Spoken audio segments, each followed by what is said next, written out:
खुद को इज्जत नहीं दे पाते, इसीलिए दूसरों से इज्जत चाहते हैं। खुद से कभी राजी नहीं हुए, सहमत नहीं हुए, इसीलिए दूसरों से वैलिडेशन चाहते हैं। तुमने पूछा लोग इतना दिखावा क्यों करते हैं, मैं पूछ रहा हूं किसको दिखाते हैं? खुद को तो नहीं दिखाते ना, दूसरों को दिखा रहे हैं ना। दूसरों की बहुत जरूरत जिंदगी में तभी पड़ जाती है जब अपने मन का आंगन बिल्कुल सूना हो, सूना ही ना हो बल्कि मैला हो, कचरे से भरा हुआ हो। अपने भीतर कोई शांति नहीं, अपने भीतर कोई पूर्णता नहीं, तो फिर आदमी दूसरों के ऊपर छाने की कोशिश करता है। ये हिंसा है एक तरह की। दूसरों को अपना पैसा दिखा के, रुतबा दिखा के, कुछ और दिखा करके प्रभावित करने की, इंप्रेस करने की कोशिश करना एक तरह की हिंसा है। तुम दूसरे पर रुआब डाल रहे हो, तुम दूसरे को डोमिनेट कर रहे हो, बड़े सज्जन तरीके से, ये दिखाते हुए भी कि हम सभ्य हैं, तुम हिंसा करे जा रहे हो। ये है शो ऑफ। तो शो ऑफ में पहला आदमी वो आता है जो कर रहा है। वो कर इसलिए रहा है क्योंकि वो खुद से ही राजी नहीं है, वो खुद को ही मान्यता नहीं दे पा रहा है, खुद को ही स्वीकार नहीं कर पा रहा है, एक्सेप्टेंस स्वयं को वो दे नहीं पा रहा है। उसके लिए सीधा और ईमानदारी का रास्ता ये होता है कि उसके भीतर जो कुछ ऐसा है जो स्वीकार करे जाने लायक नहीं है, उसको ठीक करता। लेकिन वो एक बेईमानी का रास्ता चुनता है। वो कहता है कि मैं अपने आप को अगर स्वीकृति नहीं दे पाता तो वो स्वीकृति मैं धोखे से दूसरे की आंखों में तलाशूंगा। मैं अपनी नजरों में तो बड़ा आदमी हूं नहीं तो मैं दूसरों की नजरों में बड़ा आदमी बनूंगा। अब तुम्हें तो पहले ही पता है कि तुम बड़े आदमी नहीं हो, तो दूसरा लाख बोल दे तुम्हारे दिखावे से प्रभावित होकर के कि तुम बड़े आदमी हो, फिर भी तुम दिल ही दिल में खुद ही जानते हो कि तुम बहुत छोटे हो, तुम्हारा दिखावा तुम्हारे काम आएगा नहीं। लेकिन मूर्खता की और क्या पहचान होती है, वो ऐसे ही काम करे जाती है बार बार जो उसके काम आते नहीं है। तो जो लोग दिखावा कर रहे हो, समझ लेना कि वो बड़े आंतरिक कष्ट में जी रहे हैं, भीतर से खाली और गंदे हैं। भीतर जो होना चाहिए था उनके वो है नहीं। अपनी नजरों में गिरे हुए लोग हैं तो दूसरों की नजरों में उठना चाहते हैं। कुछ अंधे से लोग हैं जो दूसरों की नजरों से खुद को देखना चाहते हैं। लेकिन बात यह है कि अगर तुम अंधे हो तो तुम दूसरों की नजरों से खुद को देखोगे कैसे? खुद को देखने का तो एक ही तरीका है, अपनी ही नजरें पैदा करो। अपने पास वो दृष्टि हो जो स्वयं को साफ साफ देख पाए, उसी को तो फिर सच्चा जीवन कहते हैं, उसी को अध्यात्म कहते हैं, उसी को सत्यनिष्ठा, उसी को ईमानदारी कहते हैं। वो हमारे पास होता नहीं कुछ भी, तो हमारी जिंदगी फिर बीतती है दूसरों के सामने भिखारी बन के। ये बड़ी अजीब बात है। दिखने में तो ये लगेगा कि ये जो शो ऑफ वाला आदमी है वो अपना पैसा दिखा के या अपनी मर्सिडीज दिखा के या कुछ और अपना दिखा के, अपनी ताकत दिखा के दूसरों पर चढ़ बैठने की कोशिश कर रहा है, लेकिन वो वास्तव में भिखारी है। उसकी आंखों में याचना है। वो कह रहा है please please please please somebody show some respect to me। कृपा करके कोई तो कह दो कि मैं बड़ा आदमी हूं, कृपा करके कोई तो मेरी ओर तारीफ की एक नजर डाल दो।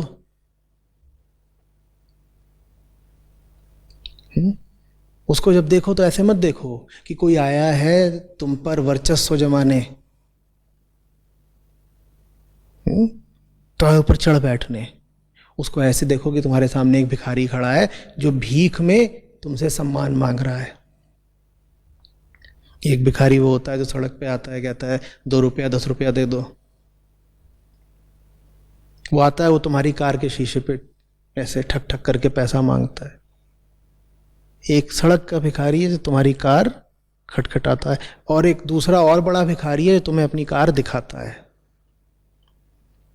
ये तुमको कार दिखा करके भीख मांग रहा है, ये ज्यादा बड़ा भिखारी है।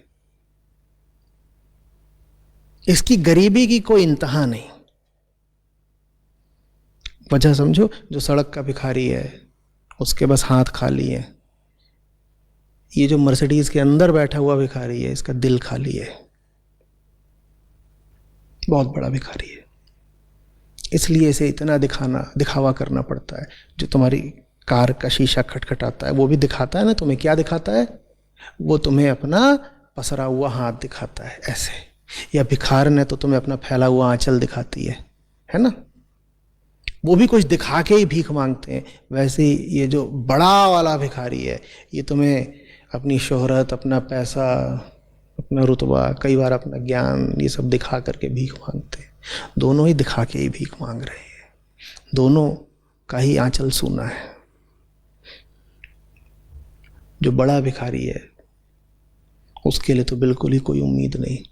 छोटे वाले को तो फिर भी हो सकता है कि एक दिन इतने सारे पैसे मिल जाए भीख में कि उसकी गरीबी दूर हो जाए, लेकिन बड़े वाले भिखारी, उस बेचारे की विडंबना ये कि उसे कितना भी सम्मान मिल जाए दूसरों से, उसके भीतर का भिखारीपन, उसकी आंतरिक गरीबी कभी दूर नहीं होने की। बात समझ रहे हो? सड़क के भिखारी को किसी दिन ऐसा हो सकता है कि कोई आकर के सीधे कहे कि ले, मैंने 1 करोड़ तेरे नाम किए, मैं बहुत बड़ा आदमी हूँ, मेरे पास 10,000 करोड़ है, मैंने 1 करोड़ तुझे दे दिया, आज बस दिल था मेरा, दे दिया, इसकी गरीबी दूर हो जाएगी।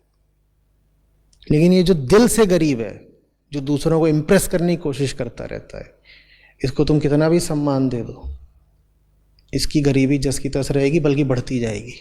क्योंकि इसे जितना भी तुम सम्मान दोगे, वो सम्मान इसको यही बताएगा कि इतना भी सम्मान काफी नहीं पड़ा, अभी और बहुत बड़ी रिक्तता है भीतर। बात समझ रहे हो? तो ये तो हुई उस आदमी की बात जो दूसरों पर चढ़ बैठने की कोशिश कर रहा है, जो दूसरों पर अपनी छाप छोड़ना चाहता है, इंप्रेशन। अब उनकी ओर आओ जिन्हें इंप्रेस करने की कोशिश की जाती है। ये लोग कौन हैं? जिनके सामने दिखावा किया जाता है। 2 लोग होते हैं ना दिखावे वाले पूरे खेल में, एक जो दिखावा कर रहा है, एक जिसको दिखाया जा रहा है। ये आदमी कौन है जिसे दिखाया जा रहा है? इसको समझें जरा। ये वो है जो दिखावे से प्रभावित हो जाने के लिए तैयार है, तभी तो इसे दिखाया जा रहा है। तुम अगर ऐसे ना होते कि किसी की 1 करोड़ की गाड़ी देख के प्रभावित हो ना होते, तो वो तुम्हें अपनी गाड़ी दिखाता ही क्यों? उसे अच्छी तरह से पता है कि बेटा हो तो तुम भी उसी के जैसे, तुम दोनों एक ही खेल में हो। ये गेंदबाजी कर रहा है, एक बल्लेबाजी कर रहा है, और गेंदबाज का भी दिन आएगा, बल्ला उसके हाथ में तब जाएगा। वो भी तैयार बैठा है कि एक दिन मैं भी ऐसा हो जाऊंगा कि मैं दूसरों पर अपना हुक्म चलाऊंगा, तब मेरा सिक्का जमेगा। तुम अगर ऐसे हो जाओ कि कोई आए और तुम्हारे सामने अपना रुतबा, अपनी साख, अपनी सत्ता, अपना पैसा, ये सब प्रदर्शित करे और तुम पर कोई फर्क ही ना पड़े, तो फिर वो व्यक्ति तुम्हारे सामने दोबारा प्रदर्शन करने आएगा ही नहीं।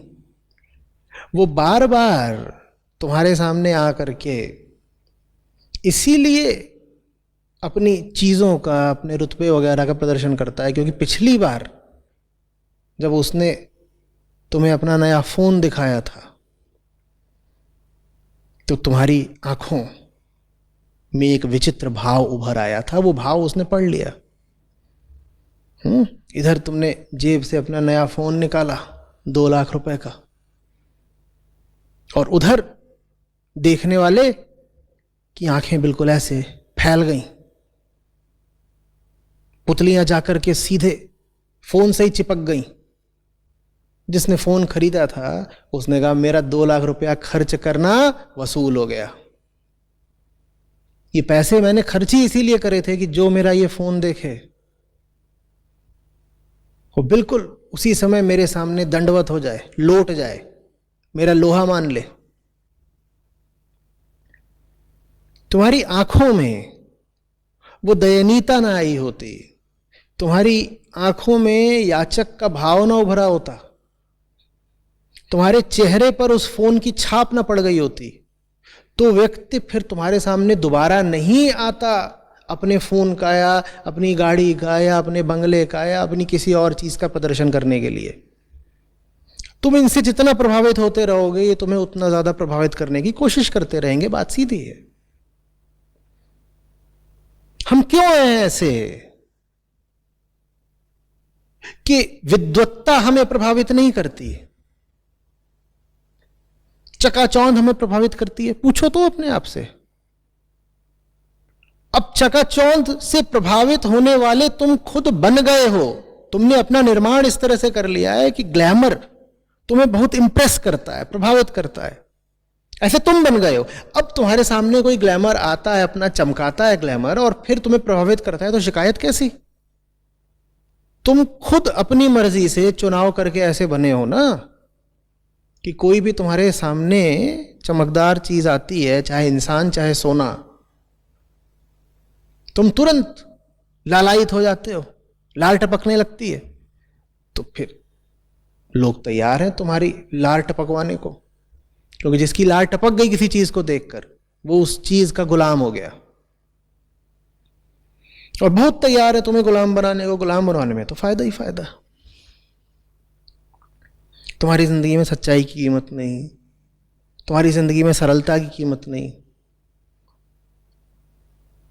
तुम्हारी जिंदगी में न्याय की कीमत नहीं, तुम्हारी जिंदगी में प्रेम की कीमत नहीं। प्रेम की जगह तुम जिस्म को मूल्य देते हो, सच्चाई की जगह तुम सत्ता को मूल्य देते हो, सरलता की जगह तुम जटिलता को मूल्य देते हो।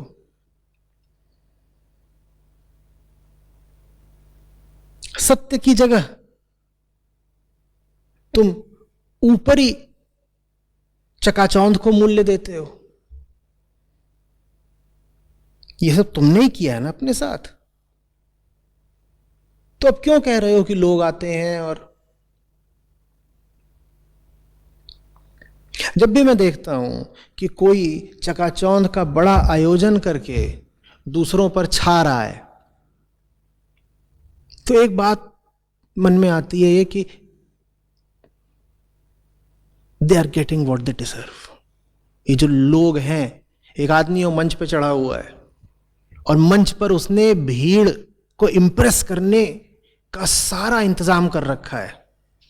वो मंच बनाया ही इस तरह गया है कि उस मंच को देखो, उस मंच पर जो आदमी है उसको देखो, उस आदमी के कपड़ों को देखो। वो पूरी व्यवस्था इस तरह से की गई है कि जो देखे वो बिल्कुल हतप्रभ रह जाए, भौचक्का कि अरे बाप कितना बड़ा आदमी है, कितना प्रभावशाली, कितना पैसे वाला। और फिर सामने बहुत बड़ी भीड़ खड़ी है तो ये सब देख रही है, ऐसे एकदम करबद्ध हो गई है। अरे रे रे रे, कितने बड़े साहब है, इतना बड़ा देखो मंच है इनके पास, और ये और वो, और क्या पैसा दिखा रहे हैं। इस भीड़ के ऊपर मुझे दया आती है, लेकिन दया से ज्यादा मुझे यह दिखाई देता है कि इनके साथ ये होना ही था। दे डिजर्व्ड इट। वो जो इंसान है जो मंच पर चढ़कर तुमको बेवकूफ बना रहा है, वो तुम्हें बेवकूफ बना ही इसीलिए रहा है क्योंकि तुम बेवकूफ बनने को तैयार खड़े हो। और वास्तव में अगर तुम्हें वो ना बेवकूफ बनाए तो कोई और आएगा बेवकूफ बनाने के लिए।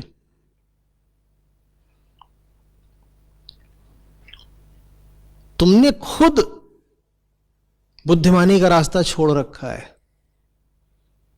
तुमने खुद ये निश्चित कर रखा है कि कोई तो तुमको बुद्धू बनाए ही बनाए, एक नहीं बनाएगा तो दूसरा बनाएगा। दूर के लोग नहीं बनाएंगे तो पास के लोग बनाएंगे। और अगर कोई नहीं मिला तुमको मूर्ख बनाने को तो तुम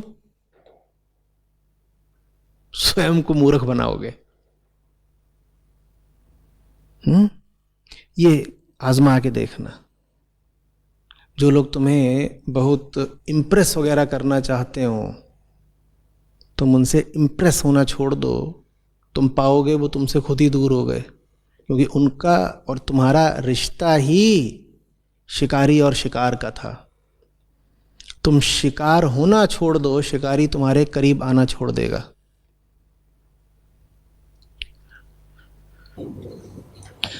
आचार्य जी, मैं उन लोगों के बारे में चर्चा करना चाहूँगा जो ना तो चकाचौंध दिखाकर किसी को इम्प्रेस करने की कोशिश कर रहे हैं और ना ही जिनको स्ट्रैटेजिकली दिखाया गया है कुछ इम्प्रेस करने के लिए, कुछ चकाचौंध, बल्कि वो सहज ही किसी चीज़ को लेके ईर्ष्या में है।